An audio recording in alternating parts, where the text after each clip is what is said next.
Aos Romanos. Capítulo 1.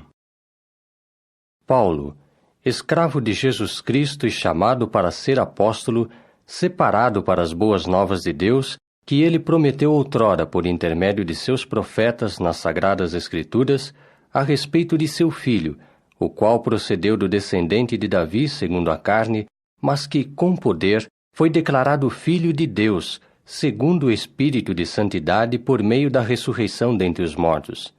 Sim, Jesus Cristo nosso Senhor, por intermédio de quem recebemos benignidade merecida e um apostolado, a fim de que houvesse obediência de fé entre todas as nações com respeito ao seu nome, nações entre as quais vós também sois os chamados para pertencer a Jesus Cristo. A todos os que estão em Roma, como amados de Deus, chamados para serem santos. Que tenhais benignidade merecida e paz da parte de Deus nosso Pai e do Senhor Jesus Cristo. Primeiramente, agradeço a meu Deus por intermédio de Jesus Cristo, concernente a todos vós, porque se fala da vossa fé em todo o mundo. Pois Deus, a quem presto serviço sagrado com o meu espírito, em conexão com as boas novas a respeito de seu Filho, é minha testemunha de como eu, sem cessar, faço sempre menção de vós nas minhas orações, rogando que, se de todo possível, eu possa agora por fim ser próspero na vontade de Deus, de modo a ir ter convosco. Porque anseio ver-vos para vos conferir algum dom espiritual, a fim de que sejais firmados. Ou antes, para que haja um intercâmbio de encorajamento entre vós, cada um por intermédio da fé que o outro tem, tanto a vossa como a minha. Mas não quero que fiqueis sem saber, irmãos, que me propus muitas vezes ir ter convosco, mas tenho sido impedido até agora, a fim de que eu adquirisse alguns frutos também entre vós, assim como entre as demais nações. Sou devedor tanto a gregos como a bárbaros, tanto a sábios como a insensatos. De modo que há um anelo da minha parte para declarar as boas novas também a vós aí em Roma. Pois eu não me envergonho das boas novas. São de fato o poder de Deus para a salvação de todo aquele que tem fé, primeiro para o judeu e também para o grego.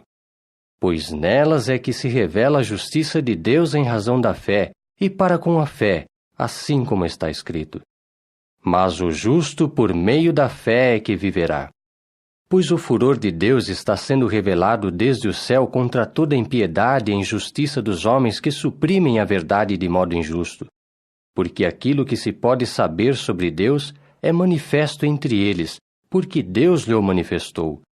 Pois as suas qualidades invisíveis são claramente vistas desde a criação do mundo em diante, porque são percebidas por meio das coisas feitas, mesmo seu sempiterno poder e divindade, de modo que eles são inexcusáveis. Porque, embora conhecessem a Deus, não o glorificaram como Deus, nem lhe agradeceram, mas tornaram-se inanes nos seus raciocínios, e o seu coração ininteligente ficou obscurecido. Embora asseverassem ser sábios, tornaram-se tolos, e transformaram a glória do Deus incorruptível em algo semelhante à imagem do homem corruptível, e de aves, e de quadrúpedes, e de bichos rastejantes. Portanto, Deus, em harmonia com os desejos dos seus corações, entregou-os à impureza, para que os seus corpos fossem desonrados entre si. Estes, os que trocaram a verdade de Deus pela mentira, e veneraram e prestaram serviço sagrado antes à criação do que aquele que criou, que é bendito para sempre. Amém. É por isso que Deus os entregou a ignominiosos apetites sexuais, pois tanto as suas fêmeas trocaram o uso natural de si mesmas por outro contrário à natureza. E, igualmente, até os varões abandonaram o uso natural da fêmea e ficaram violentamente inflamados na sua concupiscência de uns para com os outros, machos com machos, praticando o que é obsceno e recebendo em si mesmos a plena recompensa que se devia ao seu erro. E assim como não aprovaram reter Deus com um conhecimento exato, Deus entregou-os a um estado mental reprovado, para fazerem as coisas que não são próprias, já que estavam cheios de toda injustiça, iniquidade, cobiça, maldade, cheios de inveja, assassínio, rixa, fraude, disposição maldosa, sendo cochichadores, maldizentes, odiadores de Deus, insolentes, soberbos, pretensiosos, inventores de coisas prejudiciais, desobedientes aos pais, sem entendimento, pérfidos nos acordos, sem afeição natural, desapiedados. Embora estes conhecessem muito bem o decreto justo de Deus, de que os que praticam tais coisas merecem a morte, não somente persistem em fazê-las, mas também consentem com os que as praticam. Capítulo 2. Por isso és inexcusável, ó homem, quem quer que sejas, se julgares, pois nas coisas em que julgas outro, condenas a ti mesmo, visto que tu que julgas, praticas as mesmas coisas. Ora, sabemos que o julgamento de Deus, de acordo com a verdade, é contra os que praticam tais coisas. Mas tens tu a ideia, ó homem, enquanto julgas os que praticam tais coisas, e ainda assim tu mesmo as fazes, de que escaparás do julgamento de Deus? Ou desprezas as riquezas de sua benignidade e indulgência e longanimidade, por não saberes que a qualidade benévola de Deus está tentando levar-te ao arrependimento? Mas segundo a tua dureza e teu coração impenitente, armazenas para ti furor, no dia do furor e da revelação do julgamento justo de Deus. E ele dará a cada um segundo as suas obras. Vida eterna aos que estão buscando glória e honra e incorruptibilidade pela perseverança na obra que é boa. No entanto, para os que são briguentos e que desobedecem à verdade, mas que obedecem à injustiça, haverá furor e ira, tribulação e aflição sobre a alma de cada homem que fizer o que é prejudicial, primeiro do judeu e também do grego. Mas glória e honra e paz para todo aquele que fizer o que é bom, primeiro para o judeu e também para o grego. Pois com Deus não há parcialidade. Por exemplo, todos os que sem lei pecaram, perecerão também sem lei. Mas todos os que pecaram debaixo de lei serão julgados por lei. Porque não são os ouvintes da lei que são justos diante de Deus, mas os cumpridores da lei é que serão declarados justos. Pois sempre que pessoas das nações que não têm lei fazem por natureza as coisas da lei, tais pessoas, embora não tenham lei, são uma lei para si mesmas. Elas é que são quem demonstra que a matéria da lei está escrita nos seus corações, ao passo que a sua consciência lhes dá testemunho e nos seus próprios pensamentos são acusadas ou até mesmo desculpadas. Isto se dará no dia em que Deus, por intermédio de Cristo Jesus, julgar as coisas secretas da humanidade, segundo as boas novas que eu declaro. Se, porém, tu és judeu de nome e descansas na lei, e te orgulhas de Deus, e conheces a sua vontade e aprovas as coisas ótimas, sendo oralmente instruído pela lei, e estás persuadido de que és guia de cegos, uma luz para os na escuridão, um que corrige os desarrazoados, instrutor de pequeninos, e tendo a estrutura do conhecimento e da verdade na lei, tu, pois, que ensinas outro, não te ensinas a ti mesmo? Tu que pregas, não furtes, furtas? Tu que dizes, não cometas adultério, cometes adultério? Tu que expressas a tua abominação dos ídolos, roubas templos? Tu que te orgulhas da lei, desonras a Deus pela tua transgressão da lei? Pois o nome de Deus está sendo blasfemado entre as nações por causa de vós, assim como está escrito. A circuncisão, de fato, só é de proveito se praticares a lei. Mas se fores transgressor da lei, a tua circuncisão se tornou incircuncisão. Portanto, se um incircunciso guardar as exigências justas da lei, não será a sua incircuncisão considerada como circuncisão? E o incircunciso, que é tal por natureza, executando a lei, julgará a ti que, apesar do seu código escrito e da circuncisão, és transgressor da lei. Porque não é judeu aquele que o é por fora, nem é circuncisão aquela que a é por fora na carne. Mas judeu é aquele que o é no íntimo, e a sua circuncisão é a do coração, por espírito, e não por um código escrito. O louvor desse não vem de homens, mas de Deus. Capítulo 3. Qual é então a superioridade do judeu, ou qual é o proveito da circuncisão? Grande de todo modo. Primeiramente porque foram incumbidos das proclamações sagradas de Deus. Qual é o caso, então?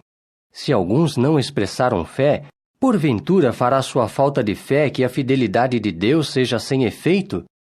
Que isso nunca aconteça. Mas seja Deus achado verdadeiro, embora todo homem seja achado mentiroso, assim como está escrito. Que sejas mostrado justo nas tuas palavras, e venças quando estiveres sendo julgado. No entanto, que diremos se a nossa injustiça salienta a justiça de Deus? Será que Deus é injusto quando dá vazão ao seu furor? Estou falando como homem. Que isso nunca aconteça, senão, como julgará Deus o mundo? Contudo, se por causa da minha mentira a verdade de Deus tem sido destacada ainda mais para a glória dele, porque também sou ainda julgado pecador? E por que não dizer, assim como se nos acusa falsamente, e assim como alguns homens declaram que dizemos, façamos as coisas más para que venham as coisas boas? O julgamento contra tais homens está em harmonia com a justiça. O que, então? Estamos em melhor situação? Absolutamente não, pois já fizemos antes a acusação de que tanto os judeus como os gregos estão todos debaixo de pecado. Assim como está escrito, não há um justo, nem sequer um só. Não há ninguém que tenha perspicácia, não há ninguém que busque a Deus. Todos se apartaram, todos eles juntos se tornaram inúteis. Não há ninguém que faça benignidade, não há nem sequer um só. Sua garganta é um sepulcro aberto, com as suas línguas usaram de fraude. Veneno de áspides está atrás dos seus lábios. E a sua boca está cheia de maldição e expressão amarga. Seus pés são velozes para derramar sangue. Ruína e miséria estão nos seus caminhos, e não conheceram o caminho da paz. Não há temor de Deus diante dos seus olhos. Ora, nós sabemos que todas as coisas ditas pela lei, ela dirige aos que estão debaixo da lei, a fim de que se tape cada boca e todo mundo fique sujeito a Deus para a punição. Portanto, por obras de lei, nenhuma carne será declarada justa diante dele, pois pela lei vem o conhecimento exato do pecado. Mas agora, à parte da lei, foi manifestada a justiça de Deus, conforme lhe dão testemunho a lei e os profetas. Sim, a justiça de Deus por intermédio da fé em Jesus Cristo para todos os que têm fé, porque não há distinção. Pois todos pecaram e não atingem a glória de Deus, e é como dádiva gratuita que estão sendo declarados justos pela benignidade merecida dele, por intermédio do livramento pelo resgate pago por Cristo Jesus. Deus o apresentou como oferta de propiciação por intermédio da fé no seu sangue. Isto se deu a fim de exibir a sua própria justiça, porque ele estava perdoando os pecados que ocorreram no passado, enquanto Deus exercia a indulgência, a fim de exibir a sua própria justiça nesta época atual, para que fosse justo, mesmo ao declarar justo o homem que tem fé em Jesus. Onde está então a jactância? Está excluída. Por intermédio de que lei? A das obras? Não deveras, mas por intermédio da lei da fé. Pois nós consideramos que o homem é declarado justo pela fé, à parte das obras da lei. Ou é ele somente o Deus dos judeus? Não o é também de pessoas das nações? Sim, também de pessoas das nações, se Deus verdadeiramente é um só, o qual declarará justos os circuncisos em resultado da fé, e os incircuncisos por meio de sua fé. Abolimos então a lei por meio de nossa fé? Que isso nunca aconteça. Ao contrário, estabelecemos lei. Capítulo 4. Sendo assim, que diremos a respeito de Abraão, nosso antepassado segundo a carne? Se Abraão, por exemplo, tivesse sido declarado justo em resultado de obras, ele teria base para a jactância, mas não para com Deus. Pois o que diz a Escritura? Abraão exerceu fé em Jeová, e isso lhe foi contado como justiça. Ora, ao homem que trabalha se conta a remuneração não como benignidade merecida, mas como dívida. Por outro lado, ao homem que não trabalha, mas deposita fé naquele que ao ímpio declara justo, a sua fé é contada como justiça. Assim como também Davi fala da felicidade do homem a quem Deus conta a justiça à parte de obras. Felizes aqueles cujas ações contra a lei foram perdoadas e cujos pecados foram encobertos. Feliz o homem cujo pecado Jeová de modo algum levará em conta. Vem esta felicidade então sobre circuncisos ou também sobre incircuncisos? Visto que dizemos, a Abraão foi contada a sua fé como justiça. Em que circunstâncias, pois, foi-lhe contada assim?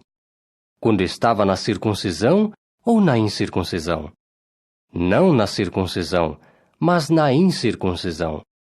E ele recebeu um sinal, a saber, a circuncisão, como selo da justiça pela fé que teve enquanto estava no seu estado incircunciso, para que fosse pai de todos os que têm fé enquanto na incircuncisão, a fim de que se lhes contasse a justiça, e pai de descendência circuncisa, não somente dos que aderem à circuncisão, mas também dos que andam ordeiramente nas pisadas dessa fé, que era de nosso pai Abraão, enquanto no estado incircunciso. Porque não foi por intermédio de lei que Abraão, ou seu descendente, teve a promessa de ser herdeiro do mundo, mas foi por intermédio da justiça pela fé. Pois se os que aderem à lei são herdeiros, foi inutilizada a fé e abolida a promessa. Na realidade, a lei produz furor, mas onde não há lei, tampouco há transgressão. Por esta razão, foi em resultado da fé, para que fosse segundo a benignidade merecida, a fim de que a promessa estivesse assegurada a todos os seus descendentes, não somente ao que adere à lei, mas também ao que adere à fé que Abraão teve. Ele é o pai de todos nós, como está escrito: Eu te designei pai de muitas nações. Isto se deu à vista daquele em quem tinha fé, sim, de Deus que vivifica os mortos e chama as coisas que não são como se fossem.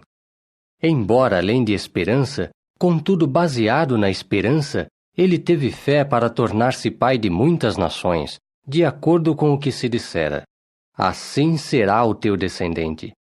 E embora não ficasse fraco na fé, tomava em conta o seu próprio corpo, então já amortecido, visto que tinha cerca de 100 anos de idade, e também o amortecimento da madre de Sara. Mas por causa da promessa de Deus, não vacilou com falta de fé, mas tornou-se poderoso pela sua fé, dando glória a Deus e estando plenamente convencido de que era também capaz de fazer aquilo que prometera. Portanto, isso lhe foi contado como justiça. Que isso lhe foi contado, foi escrito, porém, não somente por causa dele, mas também por nossa causa, a quem se destina a ser contado, porque cremos naquele que levantou a Jesus, nosso Senhor, dentre os mortos. Ele foi entregue por causa das nossas falhas, e foi levantado para que fôssemos declarados justos. Capítulo 5. Portanto, agora que temos sido declarados justos em resultado da fé, gozemos de paz com Deus por intermédio de nosso Senhor Jesus Cristo, por intermédio de quem também ganhamos a nossa aproximação pela fé a esta benignidade merecida em que agora estamos. E exultemos, baseados na esperança da glória de Deus. E não somente isso, mas exultemos enquanto em tribulações, visto que sabemos que tribulação produz perseverança. Perseverança, por sua vez, uma condição aprovada. A condição aprovada, por sua vez, esperança. E a esperança não conduz a desapontamento, porque o amor de Deus tem sido derramado em nossos corações por intermédio do Espírito Santo que nos foi dado. Pois deveras Cristo, enquanto ainda éramos fracos, morreu por homens ímpios no tempo designado. Pois dificilmente morrerá alguém por um justo, deveras por um homem bom, talvez alguém ainda se atreva a morrer. Mas Deus recomenda a nós o seu próprio amor, por Cristo ter morrido por nós enquanto éramos ainda pecadores. Muito mais, portanto, visto que agora fomos declarados justos pelo seu sangue, havemos de ser salvos do furor por intermédio dele. Pois se nós, quando éramos inimigos, ficamos reconciliados com Deus por intermédio da morte de seu Filho, muito mais agora que temos ficado reconciliados, seremos salvos pela sua vida. E não somente isso, mas exultemos também em Deus por intermédio de nosso Senhor Jesus Cristo, por meio de quem temos agora recebido a reconciliação. É por isso que, assim como por intermédio de um só homem entrou o pecado no mundo, e a morte por intermédio do pecado, e assim a morte se espalhou a todos os homens, porque todos tinham pecado. Pois até a lei havia pecado no mundo, mas o pecado não é imputado a ninguém quando não há lei. Não obstante, a morte reinou desde Adão até Moisés, mesmo sobre os que não tinham pecado na semelhança da transgressão de Adão, o qual tem similaridade com aquele que havia de vir. Mas não é com o dom como é com a falha. Porque se pela falha de um só homem muitos morreram, abundou muito mais para com muitos a benignidade merecida de Deus e a sua dádiva gratuita com a benignidade merecida por um só homem, Jesus Cristo. Também, com a dádiva gratuita, não é assim como se dava com as coisas por intermédio daquele um que pecou.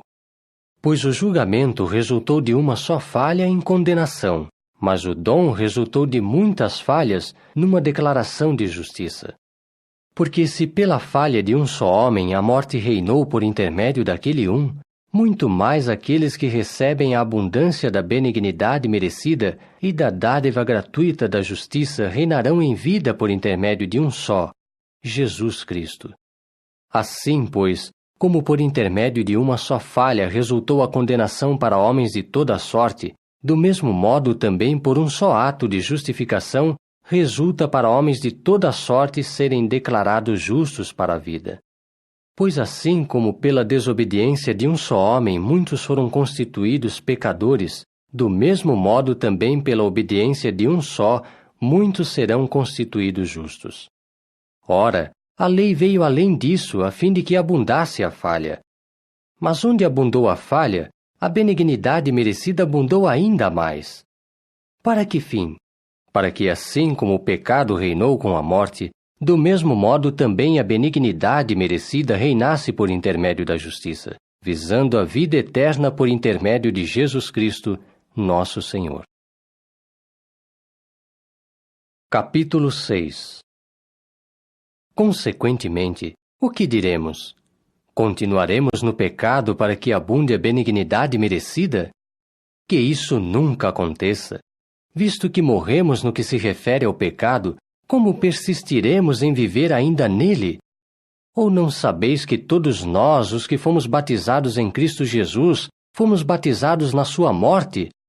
Portanto, fomos sepultados com ele por intermédio de nosso batismo na sua morte, a fim de que, assim como Cristo foi levantado dentre os mortos por intermédio da glória do Pai, também nós andássemos igualmente em novidade de vida. Pois se ficamos unidos com ele na semelhança de sua morte, certamente seremos também unidos com ele na semelhança de sua ressurreição.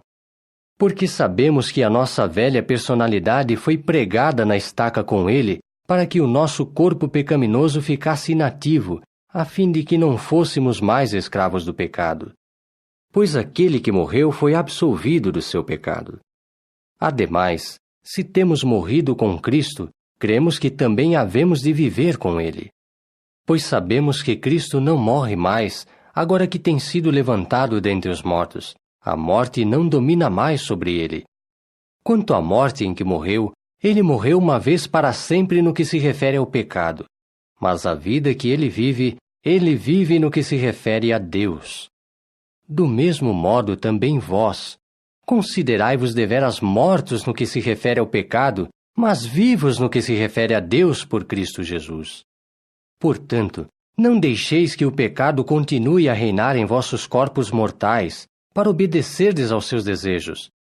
Nem continueis a apresentar os vossos membros ao pecado como armas da injustiça, mas apresentai-vos a Deus como vivos dentre os mortos, também os vossos membros a Deus como armas da justiça.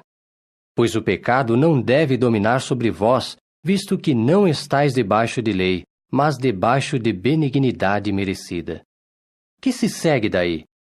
Cometeremos pecado porque não estamos debaixo de lei, mas debaixo de benignidade merecida? Que isso nunca aconteça. Não sabeis que, se persistirdes em vos apresentar alguém como escravos para lhe obedecer, sois escravos dele porque lhe obedeceis, quer do pecado visando a morte, quer da obediência visando a justiça? Mas graças a Deus que éreis escravos do pecado, mas vos tornastes obedientes de coração àquela forma de ensino a que fostes entregues. Sim, uma vez que fostes libertos do pecado, vós vos tornastes escravos da justiça. Estou falando em termos humanos, por causa da fraqueza de vossa carne. Pois assim como apresentastes os vossos membros como escravos à impureza, e ao que é contra a lei, visando o que é contra a lei, assim apresentai agora os vossos membros como escravos à justiça, visando a santidade. Porque quando éreis escravos do pecado, estáveis livres quanto à justiça. Qual era então o fruto que costumáveis ter naquele tempo? Coisas das quais vos envergonhais agora, pois o fim dessas coisas é a morte. No entanto, agora, porque fostes libertos do pecado, mas vos tornastes escravos de Deus, tendes o vosso fruto no modo da santidade, e por fim, a vida eterna. Pois o salário pago pelo pecado é a morte, mas o dom dado por Deus é a vida eterna por Cristo Jesus, nosso Senhor. Capítulo 7. Será que não sabeis, irmãos, pois estou falando aos que conhecem lei, que a lei domina sobre o homem enquanto ele vive? Por exemplo, a mulher casada está amarrada por lei ao seu marido enquanto ele viver, mas se o seu marido morrer, ela está exonerada da lei de seu marido. Assim, pois, enquanto o seu marido viver, ela seria denominada adúltera caso se tornasse de outro homem. Mas se o seu marido morrer, ela está livre da lei dele, de modo que não é adúltera caso se tornar de outro homem. Assim, meus irmãos, vós também fostes mortos para com a lei, por intermédio do corpo do Cristo, para que vos tornasseis de outro, daquele que foi levantado dentre os mortos, a fim de que dessemos fruto para Deus. Pois quando estávamos de acordo com a carne, as paixões pecaminosas incitadas pela lei trabalhavam em nossos membros para que produzíssemos fruto para a morte. Mas agora fomos exonerados da lei, porque morremos para com aquilo que nos segurava, para que fôssemos escravos num novo sentido, pelo Espírito, e não no velho sentido, pelo código escrito. O que diremos então? É a lei pecado? Que nunca se torne tal. Realmente, eu não teria chegado a conhecer o pecado se não fosse a lei. E, por exemplo, eu não teria conhecido a cobiça se a lei não dissesse, não deves cobiçar. Mas o pecado, recebendo induzimento por intermédio do mandamento, produziu em mim cobiça de toda a sorte, pois à parte da lei, o pecado estava morto. De fato, eu estava uma vez vivo à parte da lei, mas ao chegar o mandamento, o pecado passou a viver novamente, mas eu morri. E o mandamento que era para a vida, este eu achei ser para a morte. Pois o pecado, recebendo induzimento por intermédio do mandamento, seduziu-me e matou-me por intermédio dele. Por conseguinte, a lei da sua parte é santa, e o mandamento é santo e justo e bom. Acaso o bom se tornou morte para mim? Que isso nunca aconteça. Mas o pecado, sim, para que se mostrasse como pecado, produzindo para mim a morte por intermédio daquilo que é bom, para que o pecado se tornasse muito mais pecaminoso por intermédio do mandamento. Pois sabemos que a lei é espiritual, mas eu sou carnal, vendido sob o pecado. Pois não sei o que estou produzindo, porque aquilo que quero, isso não pratico, mas aquilo que odeio é o que faço. No entanto, Se aquilo que não quero é o que faço, estou concordando que a lei é excelente. Mas então, quem o produz não sou mais eu, mas o pecado que reside em mim. Pois eu sei que em mim, isto é, na minha carne, não mora nada bom, porque a capacidade de querer está presente em mim, mas a capacidade de produzir o que é excelente não está presente. Pois o bem que quero, não faço, mas o mal que não quero, este é o que pratico. Se aquilo que não quero é o que faço, então, quem o produz não sou mais eu, mas o pecado que mora em mim. Acho assim a seguinte lei no meu caso, que quando quero fazer o que é direito, está presente em mim aquilo que é mal. Eu realmente me deleito na lei de Deus segundo o homem que sou no íntimo, mas observo em meus membros outra lei guerreando contra a lei da minha mente, e levando-me cativo à lei do pecado que está nos meus membros. Homem miserável que eu sou! Quem me resgatará do corpo que é submetido a esta morte? Graças a Deus por intermédio de Jesus Cristo nosso Senhor. Assim, pois, com a mente, eu mesmo sou escravo da lei de Deus, mas com a minha carne, escravo da lei do pecado. Capítulo 8. Portanto, os em união com Cristo Jesus não têm nenhuma condenação. Pois a lei desse Espírito que dá vida em união com Cristo Jesus libertou-te da lei do pecado e da morte. Porque, havendo incapacidade da parte da lei, enquanto ela estava fraca por intermédio da carne, Deus, por enviar o seu próprio Filho na semelhança da carne pecaminosa e concernente ao pecado, condenou o pecado na carne, para que a exigência justa da lei se cumprisse em nós, os que andamos não de acordo com a carne, mas de acordo com o Espírito. Pois os que estão de acordo com a carne fixam as suas mentes nas coisas da carne, mas os que estão de acordo com o Espírito, nas coisas do Espírito. Pois a mentalidade segundo a carne significa a morte, mas a mentalidade segundo o Espírito significa vida e paz. Porque a mentalidade segundo a carne significa inimizade com Deus, visto que não está em sujeição à lei de Deus, de fato nem pode estar. De modo que os que estão em harmonia com a carne não podem agradar a Deus. No entanto, vós estáis em harmonia não com a carne, mas com o Espírito, se o Espírito de Deus verdadeiramente morar em vós. Mas se alguém não tiver o Espírito de Cristo, este não pertence a ele. Se, porém, Cristo está em união convosco, o corpo deveras está morto por causa do pecado, mas o Espírito é vida por causa da justiça.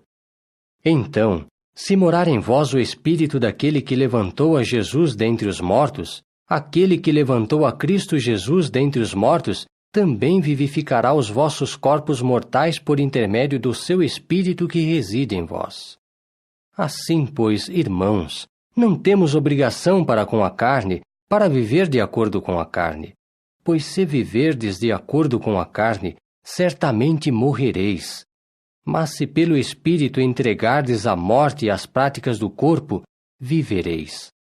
Porque todos os que são conduzidos pelo Espírito de Deus, estes são filhos de Deus. Pois não recebestes um espírito de escravidão, causando novamente temor, mas recebestes um espírito de adoção como filhos, espírito pelo qual clamamos: Abba, Pai. O próprio Espírito dá testemunho com o nosso espírito de que somos filhos de Deus. Então, se somos filhos, somos também herdeiros, deveras herdeiros de Deus, mas co-herdeiros de Cristo, desde que soframos juntamente, para que também sejamos glorificados juntamente.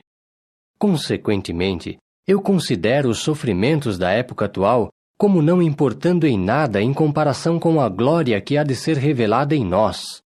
Pois a expectativa ansiosa da criação está esperando a revelação dos filhos de Deus.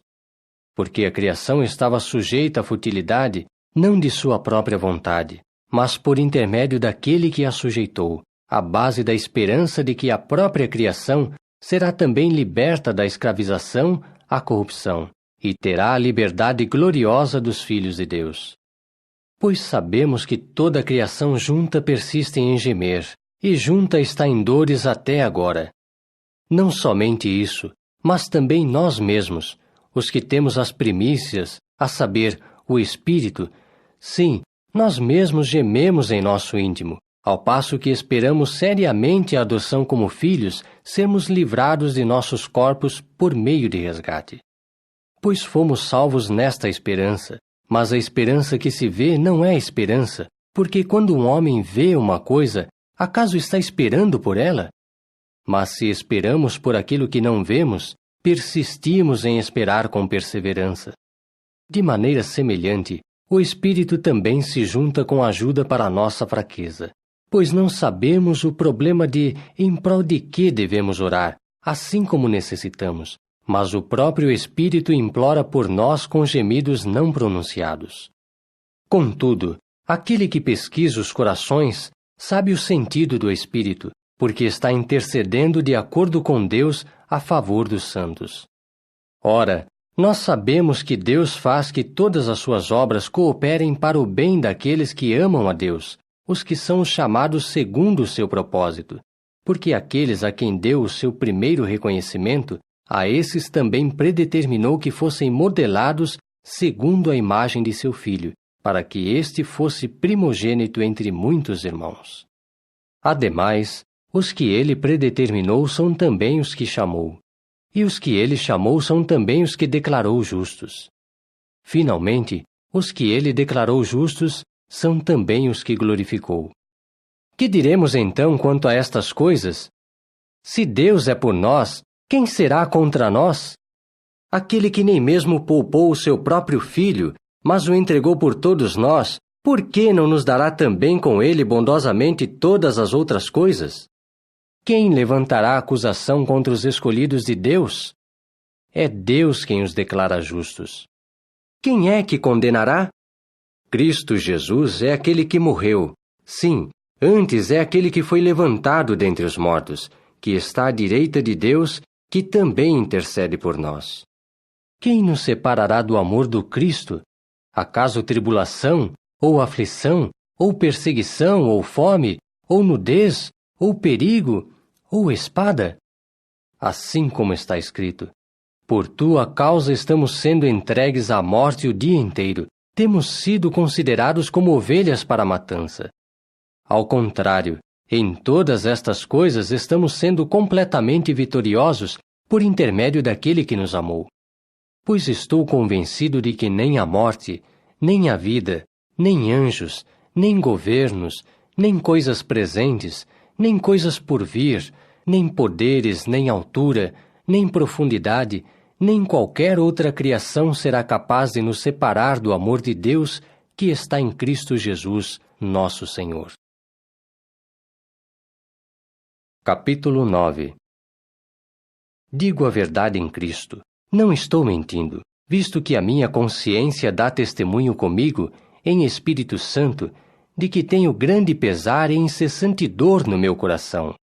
Pois poderia desejar que eu mesmo fosse separado do Cristo como amaldiçoado em favor dos meus irmãos, meus parentes segundo a carne, os quais, como tais, são israelitas, a quem pertencem a adoção como filhos, e a glória, e os pactos, e a promulgação da lei e o serviço sagrado, e as promessas, a quem pertencem os antepassados e de quem procedeu o Cristo segundo a carne. Deus, que é sobre todos, seja bendito para sempre. Amém. No entanto, não é como se a palavra de Deus tivesse falhado. Porque nem todos os que procedem de Israel são realmente Israel. Tampouco, por serem o descendente de Abraão, são todos eles filhos, mas o que será chamado teu descendente será por intermédio de Isaque. Quer dizer, os filhos na carne não são realmente os filhos de Deus, mas os filhos da promessa é que são contados como descendente. Pois a palavra da promessa era como segue: virei neste tempo e Sara terá um filho. Contudo, não apenas este caso, mas também quando Rebeca concebeu gêmeos de um só homem, Isaque, nosso antepassado. Pois quando ainda não tinham nascido, nem tinham ainda praticado nada de bom ou de ruim, a fim de que o propósito de Deus com respeito à escolha continuasse dependente, não de obras, mas daquele que chama, foi dito a ela: o mais velho será escravo do mais moço. Assim como está escrito: amei a Jacó, mas odiei a Esaú. Que diremos então? Há injustiça da parte de Deus? Que isso nunca se torne tal. Porque ele diz a Moisés: terei misericórdia de quem quer que eu tiver misericórdia, e mostrarei compaixão para com quem quer que eu mostrar compaixão. De modo que depende, então, não daquele que deseja, nem daquele que corre, mas de Deus que tem misericórdia. Pois a Escritura diz a Faraó: por esta mesma razão deixei-te permanecer, para que em conexão contigo eu mostre o meu poder e para que o meu nome seja declarado em toda a terra. Assim, pois, ele tem misericórdia de quem quiser, mas deixa ficar obstinado a quem quiser. Tu me dirás, portanto: por que acha ainda falta? Pois quem é que tem resistido à sua expressa vontade? Quem realmente és tu, então, ó homem, para redarguires a Deus? Dirá a coisa moldada aquele que a moldou: por que me fizeste deste modo? O quê? Não tem o oleiro autoridade sobre o barro para fazer da mesma massa um vaso para uso honroso, outro para uso desonroso? Se Deus, pois, embora tendo vontade de demonstrar o seu furor e de dar a conhecer o seu poder, tolerou com muita longanimidade os vasos do furor, feitos próprios para a destruição, a fim de dar a conhecer as riquezas de sua glória nos vasos de misericórdia, que ele preparou de antemão para a glória, a saber, nós a quem ele chamou não somente dentre os judeus, mas também dentre as nações. O que tem isso? É conforme ele diz também em Oséias: aos que não são meu povo, eu chamarei de meu povo, e aquela que não era amada, de amada. E no lugar onde se lhes disse: vós não sois meu povo, ali serão chamados de filhos do Deus vivente. Além disso, Isaías clama acerca de Israel: embora o número dos filhos de Israel seja como a areia do mar, é o restante que será salvo. Pois Jeová fará uma prestação de contas na terra, concluindo-a e abreviando-a. Também assim como Isaías dissera outrora: se Jeová dos exércitos não nos tivesse deixado descendente, teríamos ficado assim como Sodoma, e teríamos sido feitos iguais a Gomorra. Que diremos então? Que pessoas das nações, embora não se empenhassem pela justiça, alcançaram a justiça que resulta da fé. Mas Israel, embora se empenhasse por uma lei da justiça, não alcançou a lei. Por que razão? Porque se empenhou por ela, não pela fé, mas como por obras. Tropeçaram sobre a pedra para tropeço, conforme está escrito: eis que eu ponho em Sião uma pedra para tropeço, e uma rocha de ofensa, mas quem basear nela a sua fé, não ficará desapontado. Capítulo 10. Irmãos, a boa vontade do meu coração e as minhas súplicas por eles a Deus são deveras para a salvação deles. Pois eu lhes dou testemunho de que têm zelo de Deus, mas não segundo o conhecimento exato.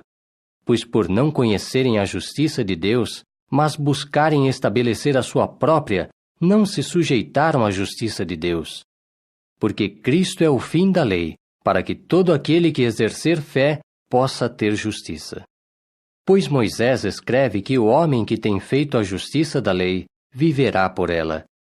Mas a justiça resultante da fé fala da seguinte maneira: não digas no teu coração: quem ascenderá ao céu? Isto é, para fazer descer a Cristo.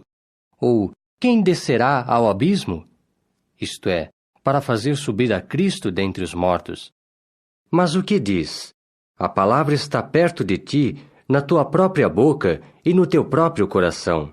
Isto é, a palavra da fé que estamos pregando.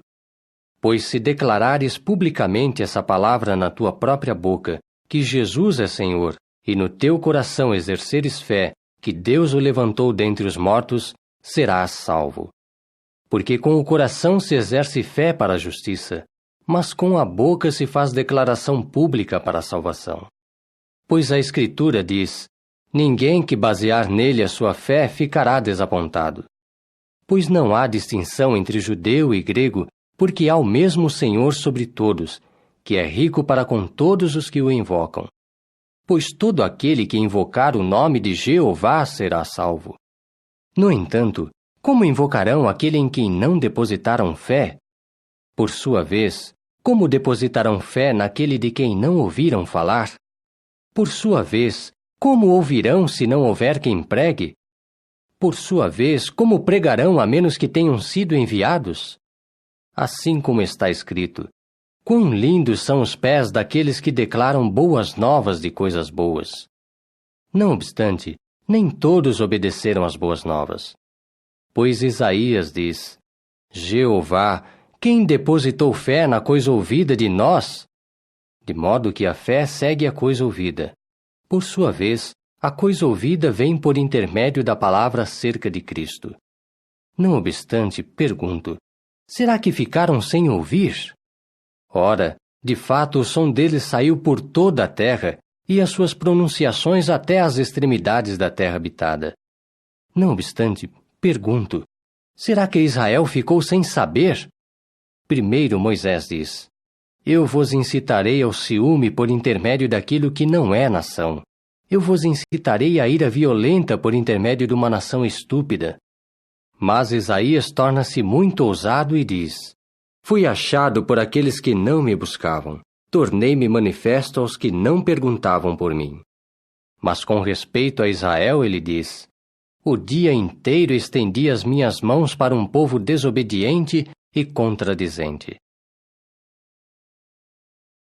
Capítulo 11. Pergunto então: será que Deus rejeitou o seu povo? Que isso nunca aconteça. Pois eu também sou israelita do descendente de Abraão, da tribo de Benjamim. Deus não rejeitou o seu povo, ao qual primeiro reconheceu. Ora, não sabeis o que a Escritura diz em conexão com Elias, quando ele pleiteou perante Deus contra Israel? Jeová, mataram os teus profetas, solaparam os teus altares, e só eu sobrei, e eles estão procurando a minha alma. No entanto, o que lhe diz a proclamação divina? Deixei remanescer para mim 7.000 homens, os quais não dobraram o joelho diante de Baal. Deste modo, portanto, apresentou-se também na época atual um restante, segundo uma escolha devida à benignidade merecida. Ora, se é por benignidade merecida, já não é mais devido a obras, senão a benignidade merecida não se mostraria mais benignidade merecida. O que, então? A própria coisa que Israel está buscando seriamente não obteve, mas os escolhidos a obtiveram. Os demais tiveram as suas sensibilidades embotadas, assim como está escrito: Deus lhes deu um espírito de profundo sono, olhos para que não vejam, e ouvidos para que não ouçam até o dia de hoje. Também Davi diz: que a sua mesa se torne para eles laço, e armadilha, e pedra de tropeço e retribuição. Obscureçam-se-lhes os olhos, para que não vejam, e sempre curvem as suas costas. Portanto, pergunto: tropeçaram eles de modo que caíram completamente? Que isso nunca aconteça. Mas por seu passo em falso, há salvação para pessoas das nações, para incitá-los ao ciúme. Ora, se o seu passo em falso significa riquezas para o mundo, e o seu decréscimo significa riquezas para pessoas das nações, quanto mais o significará o pleno número deles. Agora falo a vós, os que sois pessoas das nações. Visto que sou na realidade apóstolo para as nações, glorifico o meu ministério, para ver se de algum modo posso incitar ao ciúme os que são da minha própria carne e salvar alguns dentre eles. Pois se serem lançados fora significa reconciliação para o mundo, o que significará o acolhimento deles senão vida dentre os mortos? Além disso, se a parte tomada como primícias é santa, a massa também o é, e se a raiz é santa, os ramos também o são. No entanto, se alguns dos ramos foram arrancados, mas tu, embora sendo oliveira brava, foste enxertado entre eles, e te tornaste compartilhador da raiz de untuosidade da oliveira, não exultes sobre os ramos. Se, porém, exultares sobre eles, não és tu que suportas a raiz, mas a raiz suporta a ti. Dirás então: os ramos foram arrancados para que eu fosse enxertado. Está bem, foram arrancados por sua falta de fé, mas tu estás de pé pela fé. Cessa de ter ideias altivas, mas tem temor. Pois se Deus não poupou os ramos naturais, tampouco te poupará a ti. Eis, portanto, a benignidade e a severidade de Deus. Para com aqueles que caíram, há severidade, mas para contigo há a benignidade de Deus desde que permaneças na sua benignidade. Senão, tu também serás cortado fora. Eles também, se não permanecerem na sua falta de fé, serão enxertados, pois Deus é capaz de enxertá-los novamente. Porque, se foste cortado da oliveira que é brava por natureza e foste enxertado, contrário à natureza, numa oliveira cultivada, quanto mais aqueles que são naturais serão enxertados na sua própria oliveira. Pois não quero, irmãos, que sejais ignorantes deste segredo sagrado, a fim de que não sejais discretos aos vossos próprios olhos. Que a obtusão das sensibilidades aconteceu em parte a Israel, até que tenha entrado o pleno número de pessoas das nações, e desta maneira é que todo Israel será salvo.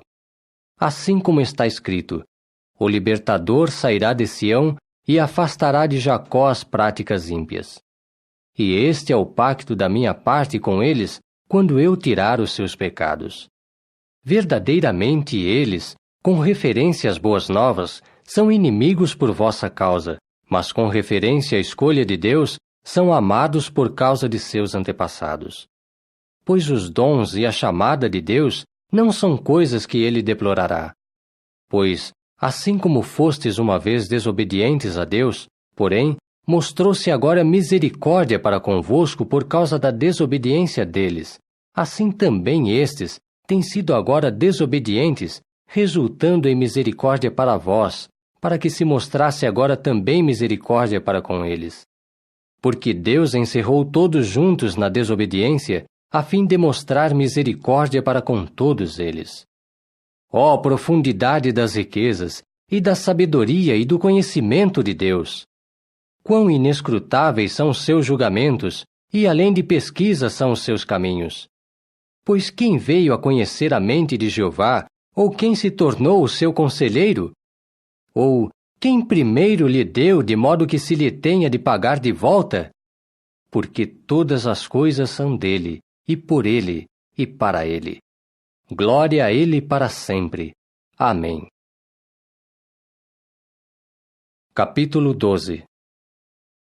Consequentemente, eu vos suplico, irmãos, pelas compaixões de Deus, que apresenteis os vossos corpos como sacrifício vivo, santo e aceitável a Deus, um serviço sagrado com a vossa faculdade de raciocínio. E cessai de ser modelados segundo este sistema de coisas, mas sede transformados por reformardes a vossa mente, a fim de provardes a vós mesmos a boa e aceitável e perfeita vontade de Deus. Pois, por intermédio da benignidade merecida que me foi dada, digo a cada um aí entre vós que não pense mais de si mesmo do que é necessário pensar, mas que pense de modo a ter bom juízo, cada um conforme Deus lhe distribuiu uma medida de fé. Pois assim como nós temos em um só corpo muitos membros, mas os membros não têm todos a mesma função, assim também nós, embora muitos, somos um só corpo em união com Cristo, porém, membros que individualmente se pertencem uns aos outros. Assim, visto que temos dons que diferem segundo a benignidade merecida que nos foi dada, quer profecia, profetizemos segundo a fé que nos foi proporcionada, quer ministério, ocupemo-nos neste ministério, ou aquele que ensina, ocupe-se no seu ensino, ou aquele que exorta, ocupe-se na sua exortação. Aquele que distribui, faça-o com liberalidade. Aquele que preside, faça-o em verdadeira seriedade. Aquele que mostra misericórdia, faça-o com animação. Seja o vosso amor sem hipocrisia. Abominai o que é iníquo, agarrai-vos ao que é bom. Em amor fraternal, tende terna afeição uns para com os outros. Tomai a dianteira em dar honra uns aos outros. Não sejais indolentes nos vossos quefazeres, sede fervorosos de espírito. Trabalhai como escravos para Jeová. Alegrai-vos na esperança, perseverai em tribulação, persisti em oração. Partilhai com os santos segundo as suas necessidades, segui o proceder da hospitalidade. Persisti em abençoar os que vos perseguem, abençoai e não amaldiçoeis. Alegrai-vos com os que se alegram, chorai com os que choram. Tende a mesma mentalidade para com os outros como para com vós mesmos. Não atenteis para as coisas altivas, mas deixai-vos conduzir pelas coisas humildes. Não vos torneis discretos aos vossos próprios olhos. Não retribuais a ninguém mal por mal. Provede coisas excelentes à vista de todos os homens. Se possível, no que depender de vós, sede pacíficos para com todos os homens. Não vos vingueis, amados, mas cedei lugar ao furor, pois está escrito: a vingança é minha, eu pagarei de volta, diz Jeová. Mas se o teu inimigo tiver fome, alimenta-o. Se ele tiver sede, dá-lhe algo para beber, pois por fazeres isso, amontoarás brasas acesas sobre a sua cabeça. Não te deixes vencer pelo mal, porém, persiste em vencer o mal com o bem. Capítulo 13. Toda alma esteja sujeita às autoridades superiores, pois não há autoridade exceto por Deus. As autoridades existentes acham-se colocadas por Deus nas suas posições relativas. Portanto, quem se opõe à autoridade tem tomado posição contra o arranjo de Deus. Os que têm tomado posição contra este receberão um julgamento para si mesmos. Pois os que governam são objeto de temor, não para as boas ações, mas para as más. Queres tu, pois, não ter temor da autoridade? Persiste em fazer o bem e terás louvor dela, pois é ministro de Deus para ti, para teu bem. Mas se fizeres o que é mal, teme, porque não é sem objetivo que leva a espada, pois é ministro de Deus, vingador para expressar furor para com o que pratica o que é mal. Há, portanto, uma razão compulsiva para que estejais em sujeição, não somente por causa desse furor, mas também por causa da vossa consciência.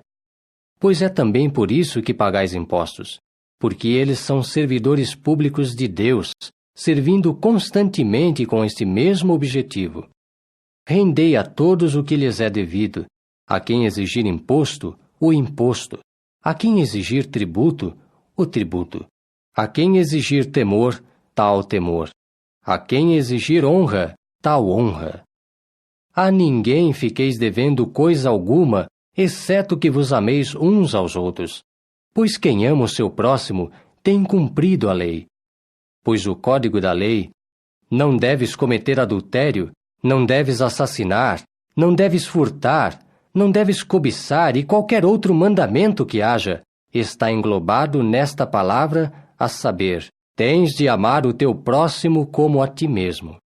O amor não obra o mal para com o próximo, portanto, o amor é o cumprimento da lei. Fazei isto também porque sabeis a época que já é hora de despertardes do sono, pois agora a nossa salvação está mais próxima do que quando nos tornamos crentes. A noite está bem avançada, o dia já se tem aproximado. Portanto, ponhamos de lado as obras pertencentes à escuridão e revistamo-nos das armas da luz. Andemos decentemente como em pleno dia, não em festanças e em bebedeiras, nem em relações ilícitas e em conduta desenfreada, nem em rixa e ciúme. Mas revesti-vos do Senhor Jesus Cristo, e não estejais planejando antecipadamente os desejos da carne. Capítulo 14. Acolhei o homem que tem fraquezas na sua fé, mas não para fazer decisões sobre questões subjetivas. Um homem tem fé para comer de tudo, mas o homem que é fraco come hortaliças. Quem come não menospreze ao que não come, e quem não come não julgue aquele que come, pois Deus tem acolhido a esse. Quem és tu para julgares o servo doméstico de outro? Para o seu próprio amo está em pé ou cai. Deveras, far-se-á que ele fique em pé, pois Jeová pode fazê-lo ficar em pé. Um homem julga um dia como superior a outro. Outro homem julga um dia como todos os outros. Esteja cada homem plenamente convencido na sua própria mente. Quem observa o dia, observa-o para com Jeová. Também quem come, come para com Jeová, pois dá graças a Deus.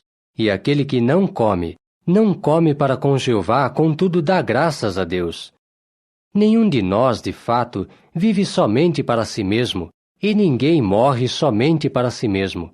Pois quer vivamos, vivemos para Jeová, quer morramos, morremos para Jeová.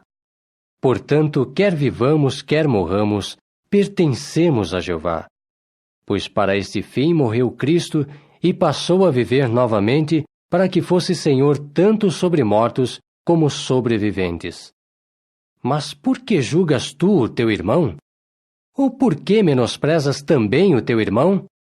Porque nós todos ficaremos postados diante da cadeira de juiz de Deus. Pois está escrito: Por minha vida, diz Jeová, todo joelho se dobrará diante de mim, e toda língua reconhecerá abertamente a Deus. Assim, pois, cada um de nós prestará contas de si mesmo a Deus. Portanto, não nos julguemos mais uns aos outros, mas antes, tomai esta decisão de não pordes diante de um irmão uma pedra de tropeço, ou uma causa para cair. Sei e estou persuadido no Senhor Jesus que nada é aviltado em si mesmo. Somente quando um homem considera algo como aviltado, para ele é aviltado. Porque se teu irmão, por causa do alimento, está sendo contristado, não estás mais andando de acordo com o amor. Não arruínes pela tua comida aquele pelo qual Cristo morreu. Portanto, não deixeis que se fale com dano para vós do bem que fazeis. Pois o reino de Deus não significa comer e beber, mas significa justiça, e paz, e alegria com o Espírito Santo. Pois quem neste sentido trabalhar como escravo para Cristo é aceitável a Deus e tem aprovação da parte dos homens. Assim, pois, empenhemo-nos pelas coisas que produzem paz e pelas coisas que são para a edificação mútua. Parai de demolir a obra de Deus só por causa do alimento. Verdadeiramente, todas as coisas são limpas, mas é prejudicial para o homem que come com motivo para tropeço. É bom não comer carne, nem beber vinho, nem fazer algo que faça teu irmão tropeçar. A fé que tens, tem-na de acordo contigo mesmo à vista de Deus. Feliz é o homem que não se põe a si mesmo em julgamento por aquilo que ele aprova. Mas se tiver dúvidas, já está condenado se comer, porque não come em fé. Deveras, tudo o que não vem da fé é pecado. Capítulo 15. Nós, porém, os que somos fortes, devemos suportar as fraquezas dos que não são fortes, e não estar agradando a nós mesmos. Que cada um de nós agrade ao seu próximo naquilo que é bom para a edificação dele. Pois até mesmo Cristo não agradou a si mesmo, mas assim como está escrito, os vitupérios daqueles que te vituperaram caíram sobre mim. Porque todas as coisas escritas outrora foram escritas para a nossa instrução, para que, por intermédio da nossa perseverança e por intermédio do consolo das Escrituras, tivéssemos esperança. Ora, o Deus que provê perseverança e consolo vos conceda terdes entre vós próprios a mesma atitude mental que Cristo Jesus teve, para que, de comum acordo, com uma só boca, glorifiqueis o Deus e Pai de nosso Senhor Jesus Cristo. Portanto, acolhei-vos uns aos outros, assim como também o Cristo nos acolheu, visando glória para Deus. Pois eu digo que Cristo se tornou realmente ministro dos circuncisos em favor da veracidade de Deus a fim de confirmar as promessas que ele fez aos antepassados deles e para que as nações glorificassem a Deus pela sua misericórdia. Assim como está escrito, é por isso que eu te reconhecerei abertamente entre as nações e farei melodia para o teu nome. E novamente ele diz, regozijai-vos, ó nações, com o seu povo. E novamente, louvai a Jeová, ó todas as nações, e louvem-no todos os povos. E novamente Isaías diz, haverá a raiz de Jessé, e haverá um surgindo para governar as nações. Nele é que as nações basearão a sua esperança. Que o Deus que dá esperança vos encha de toda alegria e paz pela vossa crença, para que abundeis em esperança com o poder de Espírito Santo. Ora, eu mesmo também estou persuadido quanto a vós, meus irmãos, de que vós mesmos também estáis cheios de bondade, visto que fostes enchidos de todo o conhecimento e que também podeis admoestar-vos uns aos outros. No entanto, eu vos escrevo com tanto mais franqueza sobre alguns pontos, como que para vos fazer lembrar novamente, por causa da benignidade merecida que me foi dada da parte de Deus, para ser servidor público de Cristo Jesus para as nações, ocupado na obra santa das boas novas de Deus, a fim de que a oferta, a saber, estas nações, se mostrasse aceitável, sendo ela santificada com o Espírito Santo. Portanto, tenho causa para exultar em Cristo Jesus, no que toca às coisas referentes a Deus. Pois eu não me aventurarei a dizer nenhuma só coisa que não for das coisas que Cristo produziu por intermédio de mim, para que as nações fossem obedientes por minha palavra e ação, com o poder de sinais e portentos, com o poder de Espírito Santo. De modo que, desde Jerusalém, e num circuito até Ilírico, preguei cabalmente as boas novas a respeito do Cristo.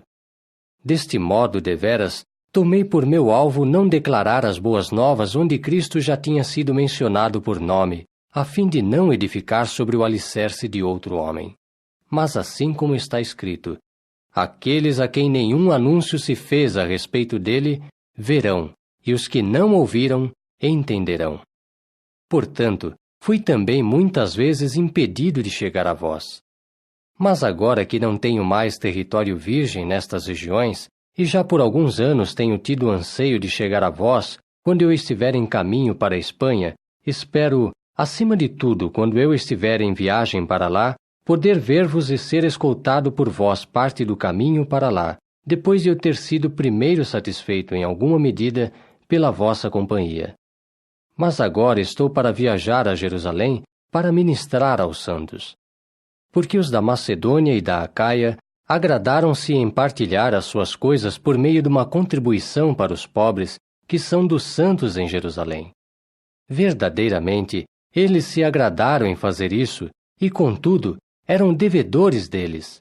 Pois se as nações participaram das suas coisas espirituais, cabe-lhes também ministrar publicamente a estes com as coisas para o corpo carnal.